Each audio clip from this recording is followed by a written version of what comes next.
Oh, yes. Good morning and welcome into Snow the Goalie, the only Flyers podcast, the People's Podcast, Players Podcast, Prognosticators Podcast, Pedialyte Podcast, the only Flyers podcast.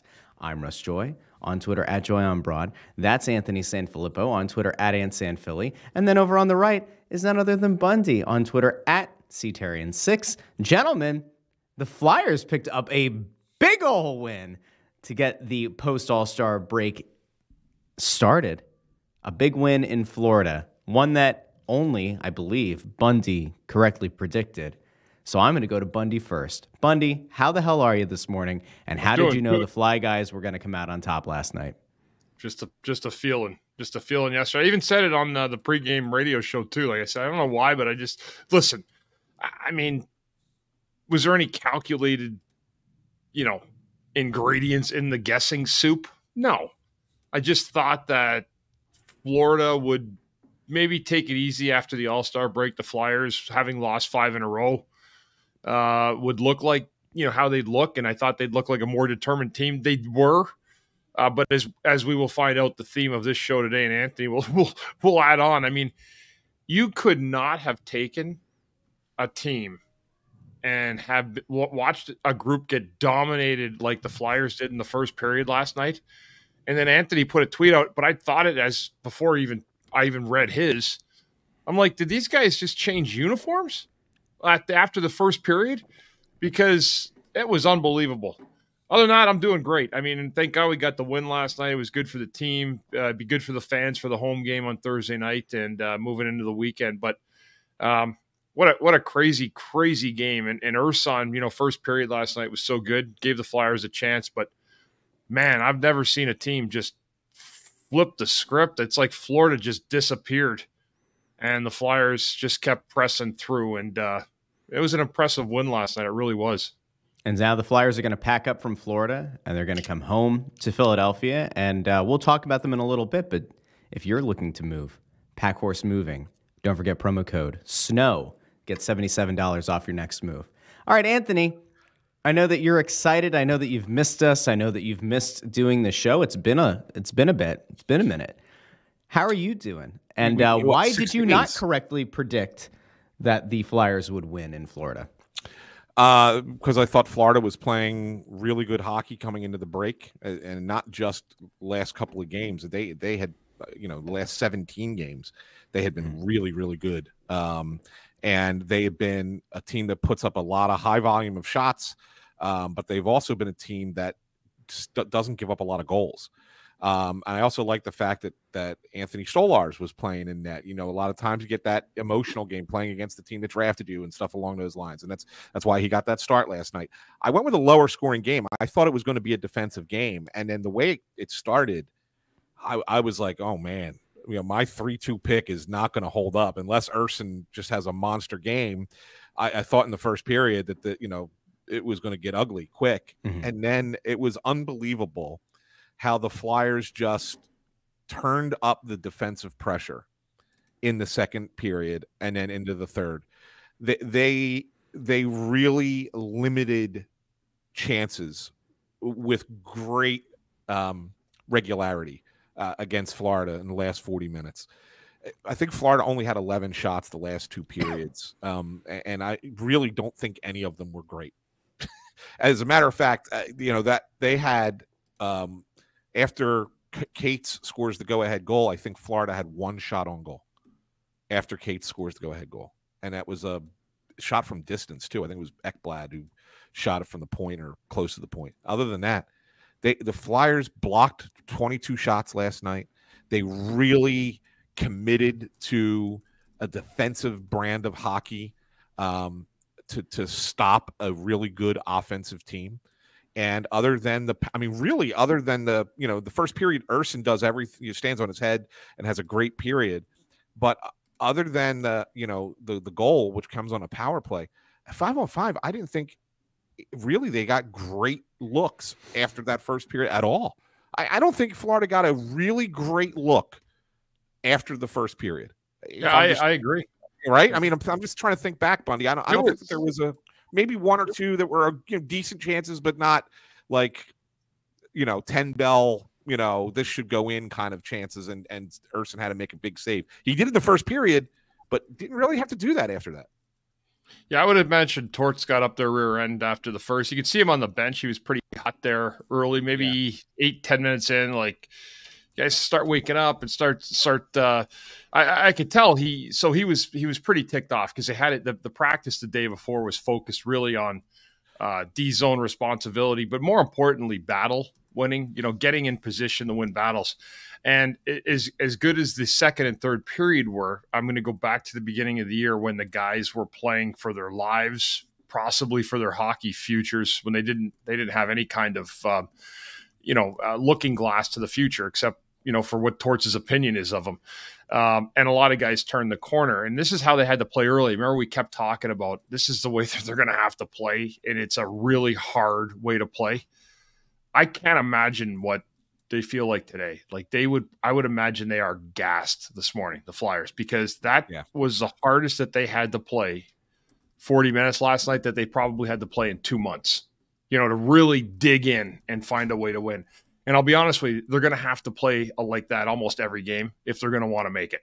I know they're in. Everyone's like, oh, we're in. And I love that they're in. It's a little easier being in than trying to get in. But that being said, they're going to have to really put that kind of effort in, and they're going to have heroic goal scorers. Like Noah Cates really hasn't been around this year, right? And he ends up getting the big game winner last night off a sloppy turnover by Florida off his shin pad, and he was able to bury it. But if they're going to get in, and if they think that they're going to have a good run or make something interesting for the fans in the playoffs, they're going to have to perform like they did last night, the second and the third period. And that's a very, very difficult way to play games because they don't have that high-end skill to relieve that defensive pressure when they need it. And so that's what they've been battling all year, and they've done an amazing job of it. But last night was not a good start. They didn't have that attitude that they needed to get in and to try to take a team down like Florida. Anybody can be beat on any night, how you compete and how you play. But the start of that game last night was awful. Like, it was just not good at all. And they clearly had I probably got up their rear ends. Probably Torts at the first intermission said, like, we just talked about this. And so they woke up clearly and they got ready for the second period. I mean, it was 100% better. 100%. I guess a positive that you can take away from last night's game, and it's not as if he was called on a lot to do a ton throughout the game. It's not like he faced a barrage of 48 shots. But like Sam Ersson was steady in net. And obviously after Carter Hart got charged and he went on his leave and then got charged formally by the police and everything, and it became like very apparent that like, okay, this isn't a short-term thing. This isn't like a 5-game leave of absence. Like he's done. He's gone. The next question, and it was actually kind of like the hanging chad, if you will, that we had from last episode. The one thing that we really didn't talk about was, all right, well, how does this affect what's going to happen in net? And Sam Ersson was going to be named the number 1 goalie. And the question I think that I kind of posited at one point was something to the effect of, all right, well, now that we know what's happening here and now that we know that Carter Hart's not coming back, are the Flyers going to be comfortable with Sam Ersson being the number 1? And are they going to be comfortable with him doing the full number 1 duty? Are they going to go out and try to get a veteran netminder if they feel like they're going to make a playoff push? Or are they going to allow Cal Peterson to be the number 2? Based on what you saw last night, and obviously it's a very small sample size here, it's the first game back from All-Star break, but the fact that like the team played as well in front of him as they did, and the fact that he did what he was supposed to do and kept a very good, very talented Florida team, limited, is there reason for optimism? Well, I mean, I think we've been optimistic a lot of the year, like in terms of how they played. I would imagine they've gone through a little bit the last couple of weeks, is dealing with a lot of feelings from what went on with Carter, knowing that you have a new goalie. The little bit of the symmetry was out of sorts because the guys were, playing the way they were, and then you have to change up what your game plan is. So I think from that standpoint, that is the case. But otherwise, I think the Flyers just have to be ready to play like that every night. The problem is it's just hard to play like that every single night. But they certainly look better. They look like they were really in a good groove after the first period. And Ersson was good, and he's going to have to be really good in games like that if he's going to want to make big stops and give the team a chance. Now, you mentioned that it's really hard to play like they did last night. I feel like so much of the early part of the season was us saying, like, this is not sustainable. The way that they're playing is not sustainable. You're going to burn out. You're going to wear down. Obviously, there were a lot of things at hand. There were a lot of things at play last week, and really over the last probably 2 weeks. The heart thing to me is still like the thing that probably was weighing on a lot of these guys, and it was good for them to get a break and to get away from everything and just kind of be able to clear their heads. But if it went beyond that, if it really was that these guys were physically worn down because of the style that they had been called upon to play in order to have a chance against some of these better teams in the first half of the season, is it fair to then question whether or not like it's a good plan to try to play the rest of the season at that same pace because you don't get a break? Like if the idea here is to push and try to make the playoffs, I get that every team is worn down at the end of the year, but like, isn't there something to be said for like, you can't play like this and then try to make a run in the playoffs because you could tire out like it looked like a lot of these guys were, before the All-Star break. Yeah, I mean, and that's really, I think, the important thing that they have to remember. I mean, this is a team that has had to work, and they've had a lot of good things happen. They've had good goaltending this year. They've had good coaching, but they've had to work for almost everything that they've earned, and they're going to have to keep doing that, Russ, to be honest with you. I don't know if it's necessarily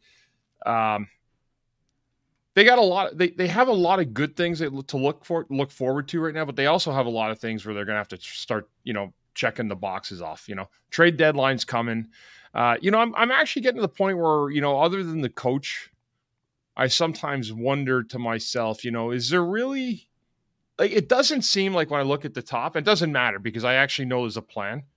Yeah. But they actually may look in the appearance of people at the deadline that they may take a step backwards, in terms of where they are, but they have to take a step backwards to take a step forward. It'll be interesting to see how that looks. Like when they beat Florida last night, it's a great win, but I don't know if it's like a monumental win for a team that's like up and coming a little bit, where you're saying to yourself, hey, this is a huge win for a really good young team that we see is that the core is together.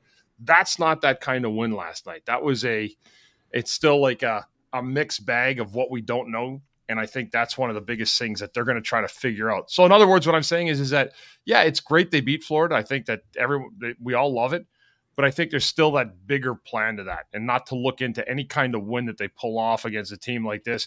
You could pluck the important parts from a win like this and the players that are meaningful, but at the same time, I don't think they're saying, hey, this is something we got to really look at and keep things together. No, it's not at all. They're gonna move forward with what they feel they need to do.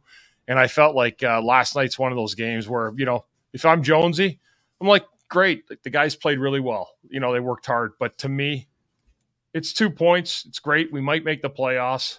But at the same time, we have a lot of changes we still have to make. And I think that's one thing we can't lose control of. Anthony, we were thinking people were telling us there that maybe we thought Torts got a hold of the something and cut your feed off they were talking about here. No, I had a phone call that I had to take, and I just didn't want to, just mute my mic and let everybody watch me talking on the phone on the screen. So that's why I pulled myself out for real quick. So that could have been fun. Was it a good call?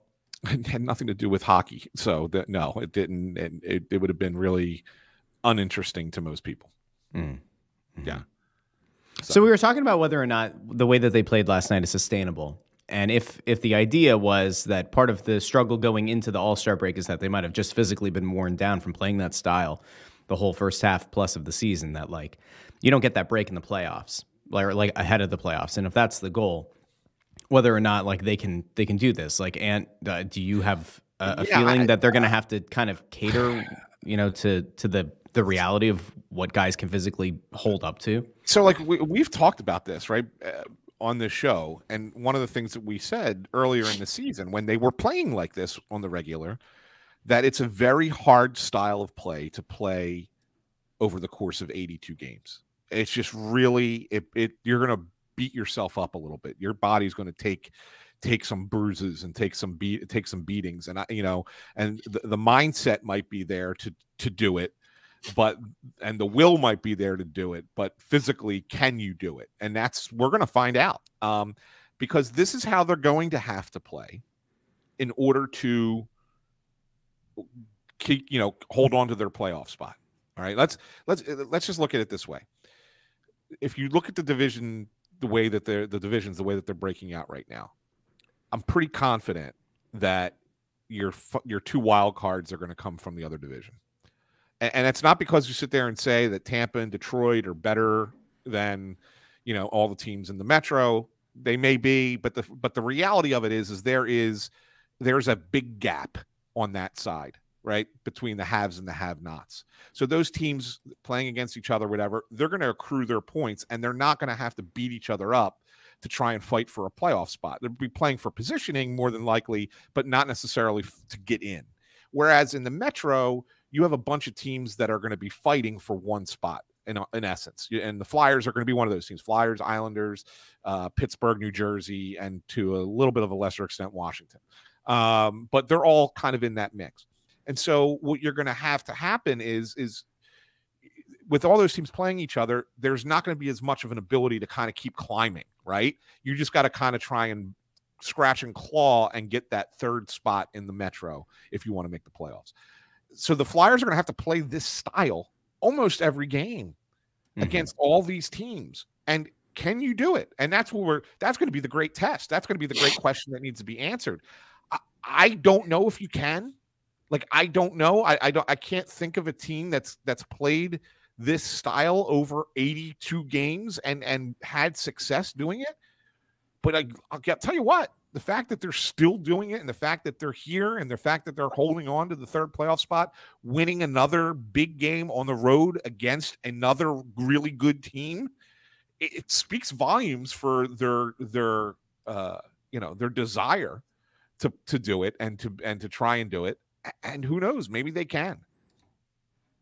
Bundy, I like this question here from Joe Horkowski. I'm sure you witnessed a few first intermission ass chewings.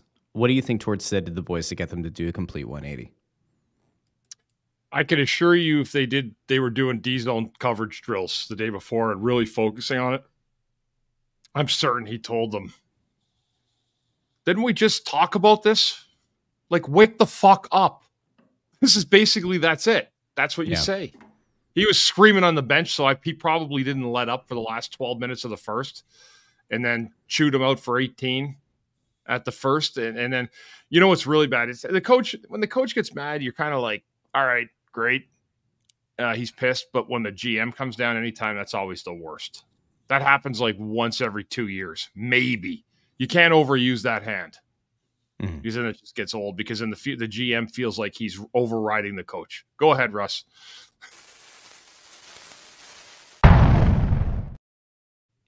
You knew it. You knew it was time. So that's what it is. He probably lost it. Like, you have no chance if you're not going to compete. What changed dramatically was not the offensive chances.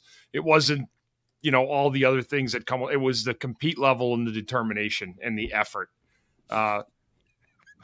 Oh, jeez. That's a great comment, actually. This comment, all right, fine. Our Hextall 87 says, please move Anthony to the middle frame. It's like seeing someone other than Alice in the middle of the Brady Bunch grid. That's a great comment, actually. I like that. Wait, yeah, there we go. Start looking around, right? Guys, I'm sorry. I know that I kind of upended this, but like we're here for hockey analysis. All right, just stop being that silly podcast. All right, just get it together. Get it together. Get it together. Oh, get it together. Yeah, no, no, but I'm getting it back to it. Like, I think that here's what I'll say this: if they can do this, right? If they can maintain this and play this way for the remaining 31 games and earn themselves a playoff spot, like. That has to be one of the finer performances by a team in the league this season and maybe in quite some time, because you do need some skill normally to be a playoff team in the NHL. Normally, you need some skill. And I'm not trying to diminish, Travis Konechny, who's got 23 goals so far this year, or Owen Tippett, or Farabee's having a nice season, or even Morgan Frost. I'm not trying to diminish what they bring to the table. But the fact of the matter is that this is not a normal way to go about it. But they are committed to it, and it's worked so far. And if it works, man, that's a hell of a needle to thread to get to the playoffs, because it's not easy to do. I agree. If you had to make it with this kind of a lineup, it's not a bad lineup. It's really shown a lot of good stuff. But in terms of the lack of the pure goal scoring, or the snipers, or the excellent power play, Alice SanFilippo, they haven't been afforded that, and that's why making the playoffs would be such a really, really good, a really great run, to be quite honest. Well, there was a question. I'll see if I can find it here, but it was about the Flyers and the potential of making the playoffs. And it was something to the effect of, and apologies for not having it here at my fingertips to whoever asked. Oh, here it is. It was Eric Berkey. Is it worth it to make the playoffs and then lose in the first round? I think it depends on what your expectation is, and I think it also depends on where the team is. If the bottom falls out, right, and we've said this a few times, this win last night was huge, because looking at the schedule, there was a chance that it could have become a very lengthy losing streak. If you don't get off on the right foot, there's a chance that you really start to fall apart. And I think if it looked like there was a potential for the bottom to fall out, and then you start talking about, all right, would you rather have a top 10 or have a middle of the pack pick? You start to get into that question as it pertains to the rebuild. But if it's going to be, hey, you're going to end up either just making or just missing, well, then I'd rather make it, because then you're giving a lot of these guys, probably for a lot of them, their first real taste of the postseason.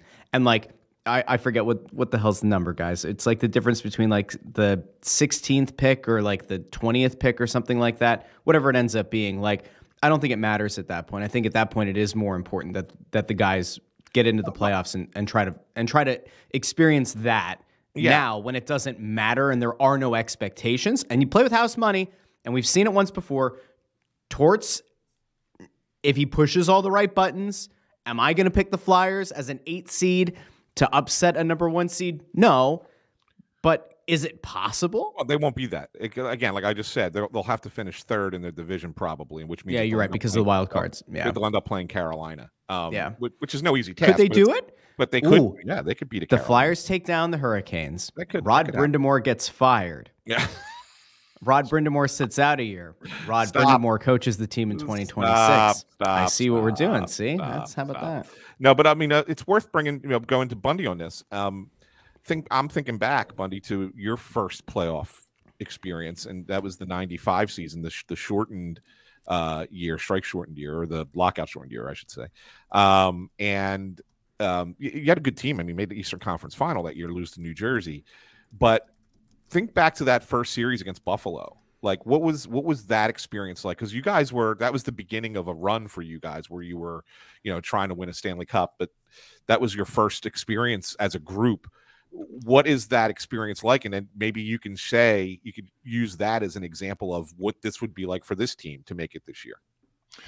It gives you the feeling of what spring hockey is like, how great the building is, passion of the Flyers fans, how much people in the city love it, but also getting a taste of what that experience is like. It's a lot different. It's a lot more, defined hockey. It's a little edgier. There's a lot more work. I mean, the Flyers played a playoff game last night. That's the kind of game they're going to have to play to win, to give themselves a chance. You can see how difficult it was still. It's just a great experience. It really is, but you're going to get, you understand the pressures that come with it. So I'm totally in agree. Like, if they're in agreement with Russ, where if they're right there, I'd rather them make it than not make it, because the draft pick doesn't, it's going to be like one pick. So who cares at that point? But I'd rather each guy get the experience and then see what happens. It's funny when you mentioned 95, a lot of us that were in Philadelphia for all those years, a lot of people would say, well, 97, we got to the finals. It was not a good final. It was, 4 straight to Detroit. I would tell you that the year that I thought we were really going to really should have happened was 2000. And then the whole shit show happens in the semis, and it doesn't happen. But you know what's funny? I was stretching with Johnny Leclerc last week at the alumni game. He always looked at 95 as the year that was the layup. And he said, you can't let goals in from the red line, the middle red line. Yeah. And it's funny because I don't have 95. I was a rookie. And Johnny always said he felt that was the best chance that we would have probably had, or at least not looking back at it, because we would have mopped the floor with Detroit, I think, in 95. Yeah. They weren't ready. They weren't ready yet to handle any kind of physicality. And they still would have they still would have beat the Flyers 4 straight in 97, even if we beat them in 95, like the Devils did. So that's really what they're up against. Yeah, I think that 95 team sometimes, Bundy, gets forgotten a little bit, right? I mean, people remember it because, oh my, it finally ended the drought and they're back into the playoffs. This is Flyers hockey again. But I think it gets forgotten because it was a shortened season. And it was just it was the first time you guys were all together, playing together, in like 97 and 2000 and 04, those years always kind of stick out more from that era. But I think at 95, you're right. I mean, I still remember I was in college then and I was down in DC and we were going to this bar that showed Flyers games to watch all the games. And that Buffalo series was awesome. And that Rangers series was awesome. And, I thought that there was a chance against the Devils. I thought there was a real chance against the Devils. And you're right. You let up a bad goal that costs you the series. But my God, I mean, yeah, if you get to the Stanley Cup final, that's probably a cup winning team. Yeah. If you beat the Devils, you win the cup probably that year. Yes. And I never realized it until I look back. Yeah. So, I mean, that was, like they say, you can't let goals in from the red line in a playoff game and expect to win. Yeah, anyway. That was ugly. Now, there are other things we want to get into, but before we do, we want to shout out our presenting sponsor, Pack Horse Moving. Now, Anthony, I thought about it because last time you accused me of reading off their website. So I think I might do this read with my eyes closed. Go ahead. Okay. We're gonna test you. You're gonna test me? Okay, hold on. Let me just pull up. I want to pull up the thing with the promo code for people. Yeah. All right, there we go. Do that. Okay, there you go. Now do it with your eyes. Don't do inappropriate things while my eyes are closed, Anthony. Now here, people won't even be able to see us do inappropriate things. Go, my friend. Okay. Here we go. Should I cover my eyes? This is terrible. Hoodie over my face. Pack Horse Moving Company proudly serves the tri-state area with locations in Burlington, New Jersey, Norristown, Pennsylvania, and Wilmington, Delaware. Pack Horse Moving Company, I can tell you from personal experience, I can't do this with the eyes closed. I mean, I can. I'll look over. I'll just look over. I just think it's weird, right? Because they're our sponsor. Like, it's weird to just. Anyway, all right, fine, I'll do it. But anyway, Pack Horse Moving Company, I can tell you from personal experience, in the summer of 2021, they moved our entire family. It was like a 2-day move. It was a big old move, and they did a fantastic job. Their workers were incredibly kind. They made everything simple. Moving can be stressful, but it doesn't have to be if you hire the professionals at Pack Horse Moving Company. Go over to...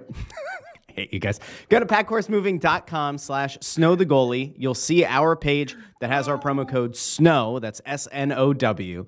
And you can take $77 off your next move of any size. So make sure that if you go to their website and you set up your move there, or if you give them a call, shoot. Now that is the part I don't remember is the phone number off the top of my head. What did you do? What are you idiots doing? I am afraid of what happened while my eyes were closed. Should I have been afraid? I don't know. You would think you would have the phone number on the scroll at the bottom. Are you okay? Are you dying, Ant? Are you okay? Well, let's just put it this way. You remember how you were laughing really hard when Bundy did his Hitchcock impersonation? Yeah. I'm laughing just as hard as what Bundy was just doing while you had your eyes closed. Open your fucking eyes. Look like some kind of a freak. I did? Yeah, you look like fucking, you were like, I don't even want to, I can't say what I was going to say. It's too offending. Someone wouldn't like it and I'd be in trouble. Okay. Well, don't get yourself in trouble. Give them a call at 877-309-PACK. That's 877-309-PACK. Set up your move today with our friends at Pack Horse Moving Company and get $77 off your next move. P-A-C-K. P-A-C-K. P-A-C-K, baby. Good read, Russ. A big thank you to them for sponsoring the show. By the way. Yeah, Pack Horse Moving is awesome. For those of you who like freak out, I guess 877-309-7225 is Pack. So I have an honest question here, and you guys can tell me that it's stupid, but I do have a question because I just, whenever you see a phone number and they have the letters at the end, when you guys were young, actually, let me go to Bundy because he's not old.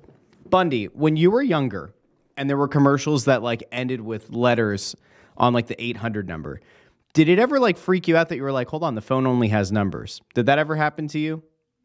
Because it was different for Ant because he was on a rotary phone, but like for you, who's also a youngin', I had it. How many people here had rotary phones? Russ, did you use a rotary phone in your life? No, you did not. Right? Yeah. My Baba had one at her house. She was the one that I think we might have had one when I was really little, but she was the one that had it on the wall. You know, the ones that like it didn't even have like a power thing. It just like plugged onto. I don't know how it was. I have no idea how her phone was powered, but I remember taking it off the wall once and it just had like the little port. But yeah, she had one. Yeah. What was your question again? Did you just say you didn't know how it was powered? Yeah, because I don't remember there being a plug for her phone. It's the back of the phone when the phone line's in the wall. And so all it was is it's just a little jack, and the back of the phone, you had the little cord plugs in, but then you had the little screws and you hooked it onto the wall. That's all. Okay, so I was right. There wasn't there wasn't like an additional plug. It's not like when you have Yeah, no, it was very, very simple. Like I'm saying, I remember taking it off. 1995 didn't exist. Yeah, no, and that's true. Here's the thing, Russ. It wasn't that it was hard to know the letters, right? Because most phone dials back then, even the rotaries, but even the ones that were the push button, had the little letters above the number. The thing that always drove me crazy was when there would be a commercial with a phone number and they would tell you, what the phone number was with a word that you were supposed to remember, and then it ends up being more than 7 digits. Right? So then it ends up you're actually, most people are dialing, but it didn't matter because it would go through. Like, yeah. I remember there was a 1-800 mattress, right? Well, mattress is 8 letters. Then eventually they had to change their tagline to leave off the last S for savings. Right. Oh, and so okay. Right. But at first they didn't. It was 1-800 mattress. That was the number. And if you knew how to spell it, it's like, well, that's 8. You only need 7. What the heck? And so that was kind of thing. So that would drive me crazy, but not necessarily the letters because they were on the dial. Okay. All right. Well, that was a really good moment we had there. Really nice. I like this. HC says Ant sending telegrams. I used to do it by horse, right? By Pony Express. No. Yeah. Pack Horse Moving. No. Right, good. See that? We don't use the Pony Express, use Pack Horse Moving. See? That's right. That's what it's all about. Yeah. There are people now talking about Prism in the chat. And David Waitman even has one over there. Do you remember Bundy? I know he doesn't. Do you remember Sports Channel, Philly? Do you remember the? You know what? I don't. I might, but I don't. When was that? It was in the 90s. It was 80s and 90s, but it might have been when, I don't know if it was still here when you were in mid 90s. I think it was. It eventually became the Classic Sports Network. I don't know if you remember that, where they would show all that's when the first time we had classic games that were available, and you would turn on the TV and be like, oh, wow, man, they're showing a game from 1978. This is pretty awesome, right? Was that the one that eventually sold to Turner or no? Yeah, it eventually did. They sold, I forget if it was Turner or no, sorry, to be part of ESPN Classic. ESPN, sorry, I think it was ESPN Classic became, right? But Sports Channel, some Flyers games were on Sports Channel back then. This was before Prism shifted over to Comcast Sportsnet. But there were some games on Sports Channel Philadelphia. It was weird. It was a weird channel. But yeah, that was the late 80s and early 90s it existed. It was interesting. Prism was a pay channel, right? So Prism, yes, it was. So boy, I'm going to make myself old, right? But cable used to be you had a box on your television. The box. Where you pushed buttons, right? There was 3 rows of buttons. That was what your cable was. Certain parts of the city, though, at the time were not cable, it was not accessible to cable, so we couldn't get it. So in the section of the city I lived in, we couldn't get the cable, but you could get Prism. So Prism was its own separate box at one time. And it was just a connector to the back of the TV that gave you this extra channel. And it was just Prism, not anything else, not like cable. But if you had Prism, you would be able to watch all the games. And so we had Prism, but it was just Prism. In fact, Channel 57 was that way as well at one point, which is now, what are they? Are they WB or whatever they are? Are they the WB? Yeah, you know what's great? The CW. CW. All the same goofs that worked at Prism all took their goofball act to NBC Sports Philadelphia. Yes, they did. A lot of them did. That's same ass clowns then, same ass clowns now. Yeah. So there you go. It is, I am getting flashbacks now because there are obviously we have very different memories of things, but like I remember the little black boxes that Comcast had up in Schuylkill County. We didn't have like the three rows of buttons I think were on the top in the ones that we had. But then you would get like, there was always somebody in your family who had like the way that they would like jerry rig the box that you would get a few of the channels that you weren't paying for. Right.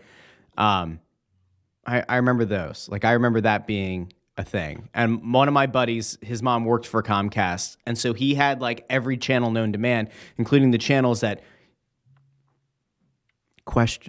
questionable channels for an 11-year-old to have access to. Those my old questionable buddy, channels used to be accessible with like all kinds of blurring, like the screen would be blurry. Like I'm telling you, like the stuff we used to do as kids, right? And every kid, like it's so funny you guys talk about that because there's this show like when I was growing up in Ottawa, right? And I know people in Canada that are my age are going to just die when I say this, but after 12 o'clock on Saturdays, right, there's a big mystery going around like the elementary schools or middle schools. Hey, guys, there's a show on like one of those like way at the back end. Like we used to have the remotes where you used to have to click the thing along where you go along the top. And there was a little show on Saturday nights called Bleu Nuit, which means Blue Night. And it was the adult accessory channel on Saturdays. And it was like, that was like the hottest thing. Hey, Blue Nuit Saturday night at midnight. It's it was everything was scrambled. It was like the biggest secret. Don't tell anybody. It's on. Imagine, Russ, like trying to turn your head to watch something through scrambled video, right? It was, I do remember. I'll tell you why I remember trying to do that, and because they had pay-per-view was on some of those channels too, right? And so like I wasn't allowed as a kid to get the wrestling pay-per-views because they were like $50 or whatever at the time. So I would it's like channel 83 or something, like kind of stands out. At the end of the night, it's like at the very end, like and I remember like trying to watch a WrestleMania through like all of the zigzagging. And here you go. I'll tell you something really embarrassing and stupid. Like you would go to the movies, they would have like the occasional, like the 3D movie with the green lens and the blue lens. And I must have saved a pair of those from the movies. And me being a dumb little kid, I put those on and I swore that I could see through all of the scrambling better with those glasses on. I was probably like 8, so I was dumb, but like at least it wasn't like I was 18 trying to do that. Bundy. So. Maurizio checking in.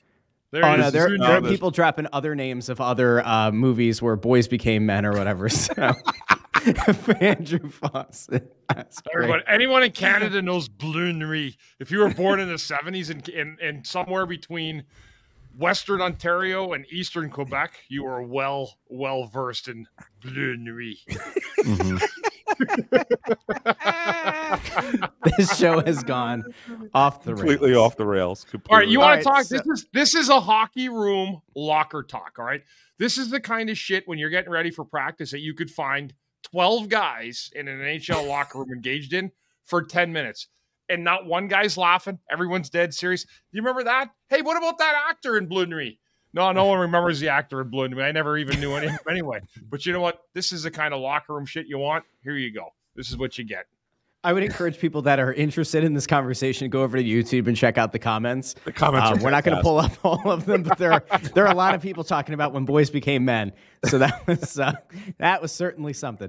God, what am I? Okay, no, I'm not. Where you at, Russ? I'm worried. I'm worried if I tell the one story, if it's going to get anybody in trouble. I'm not going to do it.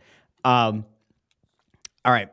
One other thing, and I did try to set a few of these aside. Brandon Ficara had a really good question before, back on the hockey talk here. If the Flyers are in a playoff spot by the deadline, does it make sense to finally name a captain? If they end up making the playoffs, are they really going to go in with only one guy with a letter on his sweater? Could you see an A get added to Travis Konechny? Like, or are they just going to rock with what they've got? Well, here's what I'll say about this. I think Torts is pretty adamant that this team is what it is and that they'll go into the playoffs as is. The one exception would be if they trade Scott Lawton. If they trade Scott Lawton, then I could see them doing something along those lines where they maybe name a captain or give somebody else the sole A. But I don't think that if Scott Lawton stays here, I don't think anything changes for the playoffs at all. So the captain is so I'm trying to answer this. It all depends. Like, there's different versions of like what a captain is. I could spend an hour talking about it, but for this team right now as it is, I don't want to get too in depth with it. It's fine the way it is. And like Anthony said, if they trade Lawton, I don't even know if they're going to, but if that's part of it, then they'll have to find a way to get a letter on somebody. And I would actually think, guys, that probably the most likely would be Coots. I think before anybody else, to be honest with you. That's just my sentiment. I don't know that. Konechny to me is more of an A guy. Like, you give it to your better players, and I think he's earned that. I've been around Travis a little while. I don't know if he's a captain material. I know guys change. A lot of guys said he's changed a lot since he's had his kid, and that can happen. People do change, and they mature and grow up. I don't know. I don't think it really matters right now. And I'll say, and Bundy, here's something. And, I don't think we've really ever dove into this in any detail, but I've always been of the mindset that this concept of who wears a C, who wears an A is what it is. It's kind of like an old school kind of thing. And then it doesn't really matter because there are leaders on teams and they may have a letter, they may not. And that it doesn't, like, for the team's purposes, it's not as important. Does that make sense? Like I look back at the team, like, Mike Richards was the captain, and he was a good captain. I wasn't a bad captain, but is there any question that the leaders in that room were Chris Pronger and Kimmo Timonen? Like, those were certainly Pronger for sure. I think, like when Kimmo's a quieter guy, led more on the ice, but I think Pronger had a little bit of the voice in the way they played. Sometimes they give it to the best player on the team, and that best player should never have the C at all. But the problem is diminishes what the player thinks of himself. There's a lot of stroking that goes on too with these decisions because there's guys around. And it's like, oh, if we don't give it to him, how's he going to play? Who gives a fuck? Just go play. If you can't play because you don't have the C on, then you shouldn't be in a lineup anyway. Eric, I see Lindros. Eric was actually a good captain. Like he was when he took charge on the ice, and I know Eric is. I mean, he's not my all-time favorite former player, but he was a good captain. Pronger was too. Pronger really took a different leadership role, I thought, when he got here. And I know he had an illustrious career already when he got here. But, when he won the Stanley Cup with Anaheim in 2007, I believe it was. Yeah. It was Niedermayer who was the man. It wasn't Pronger, Right. And it had always been Niedermayer, that had been the linchpin with the 4 Stanley Cups. Top 5 defensemen in my mind ever play the game. I don't have Pronger ranked with Niedermayer. I don't. I have him up there, but not at that level. So, Pronger was good at being the face. Yes. Yes. Correct. And the personality of a team. Right. 100%. Yeah. He won a Hart Trophy. I mean, his accolades were certainly bigger than Niedermayer, but I just feel like somehow Niedermayer just knew how to win. A little bit like the defensive version of Mike Richards in a lot of ways. Right. So, there were, like, you're getting more people over here. But there was a good question here. Smitty Smith says, "Who's the captain of Snow the Goalie?" Oh, that's a great question. I have an answer. I think Bundy's the captain. I don't see myself as that. I see myself as one of 3 A's, to be honest with you. That's the way I do. I'm not the captain. Yeah. You guys started the show. 3 A's. 3 A's I'm if A stands for asshole. Intern Andrew. Biggest asshole, Russ. You get it. I mean, it's hands down. So, you know.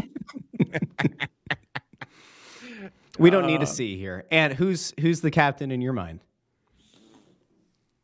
I'm not.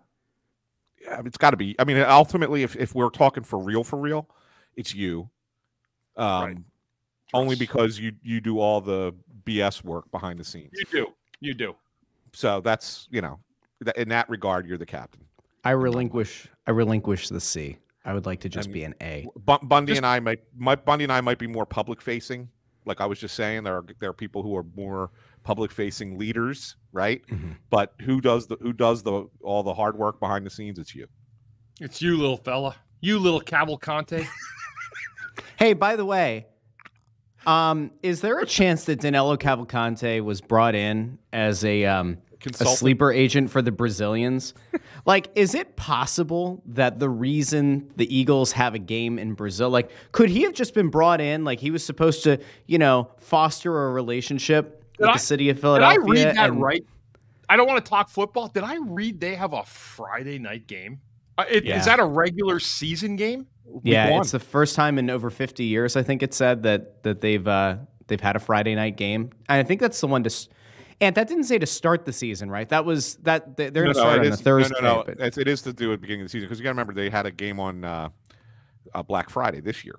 No. I don't mean like to start their season. I mean to start the entire regular season because it always starts on a Thursday. First time in over 50. Well, no, it is starting. The regular season is going to start on Thursday still. Okay, yeah. So it'll be the second game that week. Yeah, it'll likely be the Super Bowl champion, whether it's Kansas City or San Francisco, will likely play the opening game on that Thursday, and then the Eagles are going to play on Friday, the very next night. I find this to be an epically hideous decision. Really? Tell me I'm wrong. Like I don't know. I don't want to talk. I don't want to talk football, but I couldn't believe Friday night. I mean, why are we showing games? Well, here's the argument I'll give against that, Bundy. Why are we growing the game there, or any league, if any at all? So I think that sports are kind of global now, right? I mean, we know this. I mean, look, we see who our listeners are chiming in from all over the globe. So in that sense, that there are followings to these sports all over the world. So obviously, it makes sense to do some games in other places. I do find the a little bit confusing that you would want to do it in week 1, but maybe that's just when the availability was for the stadium. Let's just say. But the reality of it is that. You're looking at it. Why are you picking these two teams at this time? And I sit there and say, look, the NHL did it. They went over and played those games at the beginning of the year. I think this year they did it in Australia. They've done it in Sweden. They've done it in Finland. They've done it in the Czech Republic.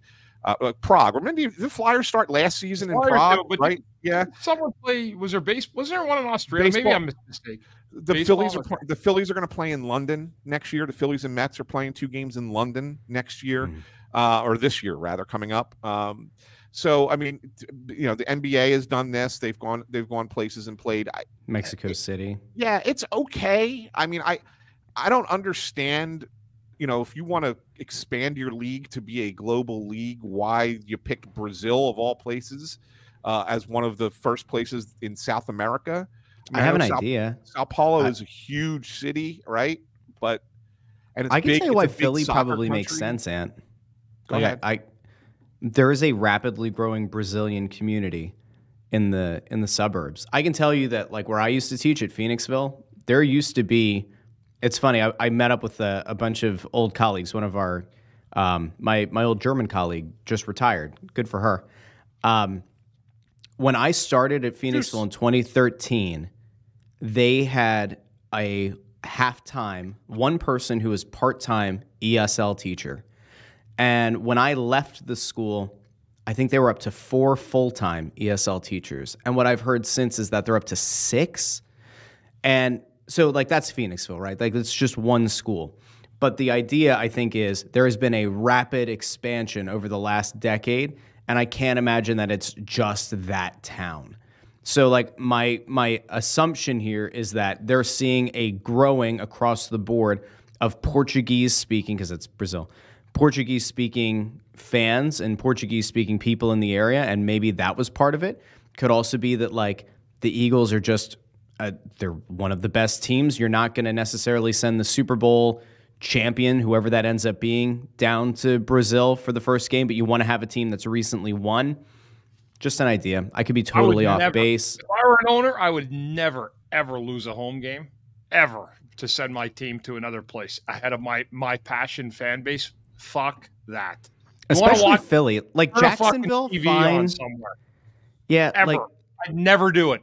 Ever. Yeah, I don't care. I don't know why you can get access to these games all over the place. Why they're selling in Brazil, or why the NHL would go sell in some far. I understand guys that come from other countries and you can play a game, but it's getting to a point now where they're like directly trying to sell. But I don't know if does the NFL really need to sell in Brazil? Yeah, and I think that where you might be a little bit more on point here is that, you know, you look at what's the most popular sport in the world right now. It's soccer, right? I mean, there's no question it's the most popular sport in the world. But do they bring the English Premier League regular season games over here, or do they play quote unquote friendlies, right? They play against other teams and stuff like that. So you get to see those teams play, but you're not seeing them play a league game in another location. And I think that that's more of probably what would be a better way of going about it, to you know, have that global game, share exhibition games, you know. So have like preseason games. Well, I mean, that's how it all started with London, right? I mean, I was at an Eagles Browns preseason game at Wembley Stadium back in 1989. It happens, right? I mean, you know, they've been going over there for a long time in the preseason. It just wasn't until, I don't know, what was it, about 8 or 9 years ago, 10 years ago now, that they started playing regular season games in Europe. You know, I don't know. And Gio makes an interesting point, and this could be it too. The World Cup is in Philly in Philly's one of the cities for the World Cup in 26. Maybe that's kind of a thing. That's an attraction for Brazil. Who knows? But yeah, I don't know. I have no problem with games being played. I just think it's weird that it's week 1. That's the weird thing. We're going to start our year in a football season in another country. That's just weird. But again, especially because it's Philly. If it were a market where they're having attendance problems, and Arizona, right? The Cardinals stink. Yeah, well, like, I don't think they have attendance problems out there, Russ, per se, but they can be okay. No, the only team that really has had attendance problems in the NFL is Jacksonville. But Jacksonville is going to be the team that's going to move to London, if anything. They'd be the first one to move their team internationally, and they own Fulham. Yeah. So, hey, real quick, a couple things from around the league. The Edmonton Oilers streak ends 1 game short last night in Vegas. What do you think? A hell of a run, right? 16 wins in a row. That's tough to do in today's game. Yeah, got themselves right back in a hell of a spot and revamped what they think are their chances. I mean, they played great, so we'll see what happens with that. But from, you know, the worst looking team in the league to go running off 16 is really impressive. Really impressive. Yeah, that streak, especially given how their season started and firing the coach, like it. We said a bunch of times in the beginning of the year that there was no way they should have been as bad as they were. Is this really just a case where, like, the coach is jiving with the team well, or like what do you, Bundy, like, what does it take to win that many games in a row? Oof, boy, a lot of great stuff. Goaltending, goal scoring, your best players being at the top of their game, which they clearly were, McDavid, Draisaitl and company. No, I mean, they had a magical run, and now they're in a position that they're in the playoffs, and they're going to have to keep building. Edmonton could become scary, really scary. I still don't know about their goaltending down the stretch, but it'll be interesting for sure. I have to roll in a minute, guys, but I know that the Flyers, we're back at the building tomorrow night, 7:00 start. Yep. And the the Flyers take on Winnipeg, who lost at Pittsburgh last night, if I'm not mistaken. They did. So which way would you go with the early prediction here, Bundy? We're not going to hold you to your score, but like if you had to go with a gut instinct, where are you leaning right now? Probably Winnipeg, only because they lost, and the good teams usually don't lose 2 in a row, and the Flyers came off a really, really heavy game last night, of determined, hard-fought game that I think was very taxing. I didn't see any of the Winnipeg game last night. I didn't see how that looked against Pittsburgh, but Pittsburgh isn't a team that wears you out. So I expect Winnipeg will be ready to play tomorrow night, as they don't want any skid to continue. So I think it's going to be a great hockey game. So you got to make sure you get down to the Wells Fargo Center for that one tomorrow night, 7:00 against the Jets.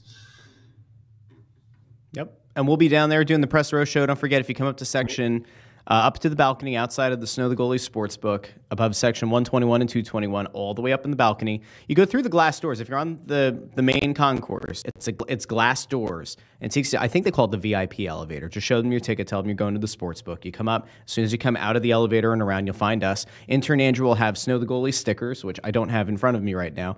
But if you're a fan of the show and you want to get a sticker, we'll hand out a sticker to you with our beautiful logo. And happy to meet people who want to, chat some hockey. We obviously Bundy comes up during the first period, and then you can come chat, take a picture, get an autograph by Bundissimo if you've got your Bundy jersey, or if you got your shirt. And we didn't do a plug for it, but shop.snowthegoalie.com. Not only can you get your favorite merch, but we also have the live show coming up at La Sicilia. Tickets are available on the website, on shop.snowthegoalie.com. It's going to be a great night, ton of food, big Italian buffet. It's a BYOB, and we'll have the game on a giant screen. Flyers Bruins. We'll do the press road show that night. It's going to be a lot of fun. Seriously, if you're looking for something to do in the month of March, like that is going to be the thing to do. We're going to have a lot of fun, just kind of chopping up, talking some puck, and spending time together. So I'm hoping a lot of these people who are in the YouTube comments, I hope they make the trip to Oxford, to La Sicilia. But anyway, I think it's probably a good time for us to roll out here. Guys, anything else before we go? No? Okay. Then we'll see everybody tomorrow at the Press Row Show. Flyers back on home ice. We'll see if they can extend the winning streak to 2. For Ant, for Bundy, I'm Russ. Everybody have a great rest of your day. We will talk to you on Thursday.